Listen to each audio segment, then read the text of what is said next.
In February 7th, 2016, the manager of the Central Bank of Bangladesh is going to the bank, going upstairs and find the employees trying to fix the SWIFT transactions printer. After a lot of time trying to fix it, they finally fixed it. Suddenly, the printer printed 36 transactions, total of $1 billion from 4 days ago, and the bank didn't know anything about it. Here they realized that they just lost $1 billion. The heist wasn't a sudden strike. It was a product patient and meticulously orchestrated scheme. In January 2015, 1 year before the big hack, the hackers began their reconnaissance by sending phishing emails to Bangladesh bank employees, designed as friendly inquiries from job seekers. These emails contained links to malware designed to infiltrate the bank network. Once inside, it started spreading like a cancer. It started going from computer to another, infecting all computers as a merciless virus. The hackers spent a full year collecting data and expanding their access, evading detection. Since bank employees often share personal information on social media, hackers can easily access these details and use them to gather information about their friends and colleagues. Additionally, some employees may unknowingly open links in suspicious emails without thinking twice. They might briefly glance at the content and close the link, unaware of the potential risks. They just needed one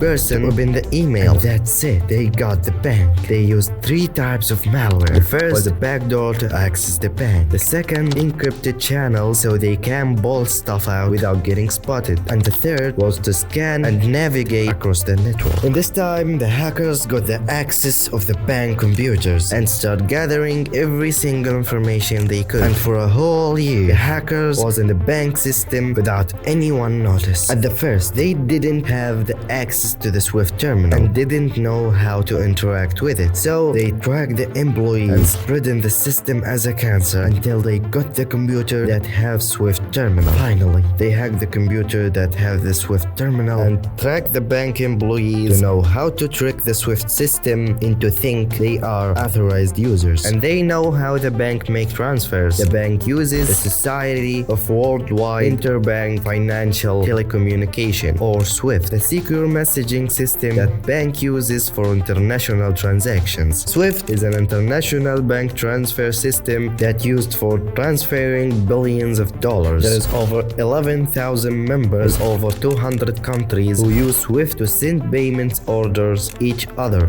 But the problem is SWIFT is almost impossible to hack. It have a lot of security and safety because it is responsible for billions of dollars in global transactions. So the hackers think to hack one of the banks in SWIFT. Since SWIFT is almost impossible to hack, there is human error. And where to find human errors and low security? You can't find them in countries with the developing economies. They searched at banks and found the error in Bangladesh Central Bank. On February 3rd, 2016, the hackers entered the Bangladesh bank network one more time. It was a Thursday. They waited for the bank to close that night, and as soon as it did, they made the keystrokes needed to get into the SWIFT terminals. See, the Bangladesh bank actually has a lot of money in the US Federal Reserve Bank, so they accessed the Bangladesh bank account in New York Federal Reserve and started making transfers to 36 of the hackers' bank accounts all over the world. The 36 transactions totaled $951 million. Now the timing of the transaction was perfect. A Thursday night in Bangladesh. In already really well thought out elaborate plan, the timing was a stroke of genius because it meant that not only are the hackers dealing with a long weekend, but they are also taking advantage of 3 time zones. Here you have got the Bangladesh bank, which is the bank that been hacked into, where the money is gonna be transferred from. You have got where the actual money is, which is in New York, which is absolutely different time zone. And you have got where the money is going, which is Philippines, which is yet another time zone. What they did was played these 3 time zones to their advantage. In Bangladesh, the weekend started Thursday night. Because this was Thursday night, nobody was gonna be in the weekend to see anything suspicious happening. However, it's Friday in New York. York, which means the funds can be transferred probably there. By that time, a lot of the bank workers would have gone home. They know they have got a good long weekend. It's 9:36 a.m. in New York, where the actual money is. When they start issuing the commands to transfer out the money in New York, they have got an entire day of working on it, of timing that also helped them out. The attack started on Thursday, February 4th. On that following Monday, February 8th, was the Chinese New Year in the Philippines, which is where those RCBC bank accounts were sitting. You have got all of the Thursday, Friday, Saturday, Sunday, and Monday, with these 3 time zones working to your advantage. On Friday morning in New York, Federal Reserve receives all these transaction requests that look like they are coming from the Bangladesh bank. The New York Federal Reserve Bank proceeds to process the transactions. Money starts being sent to the hackers' bank accounts one by one. One of the transactions is for $20 million to one of the hackers' bank accounts. The New York Federal Reserve approves the request,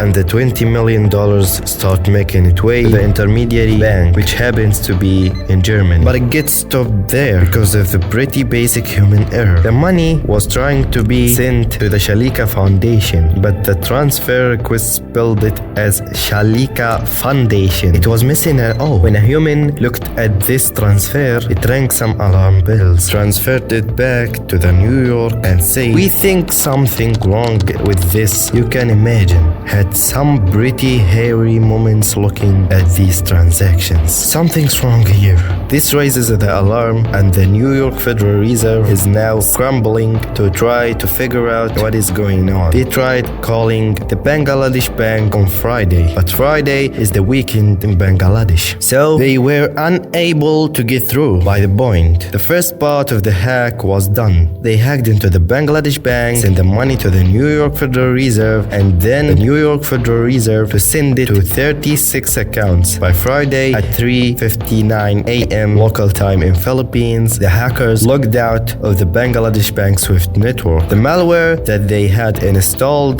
in the machines being deleting evidence of their hack. When the Bangladesh bank employees tried to log in into the Swift terminal, they were seeing errors and couldn't log in. And there was a printer in the bank linked with the Swift. This printer is so important because it prints every transaction happening in Swift. The hackers know about this printer, so they installed a malicious malware in it to stop it from printing transactions. So when the bank employees arrived to the bank, they found that it's not working. So they tried to fix it for a lot of hours, and when they finally fixed it, it suddenly prints out 36 blank papers where they think it is a technical glitch. When they finally were able to log into the system, they saw messages from New York Federal Reserve asking about the large quantity of payments instructions that they had received over the Bangladesh weekend, which altogether totaled almost $1 billion. While 36 transactions were attempted, which totaled almost $1 billion,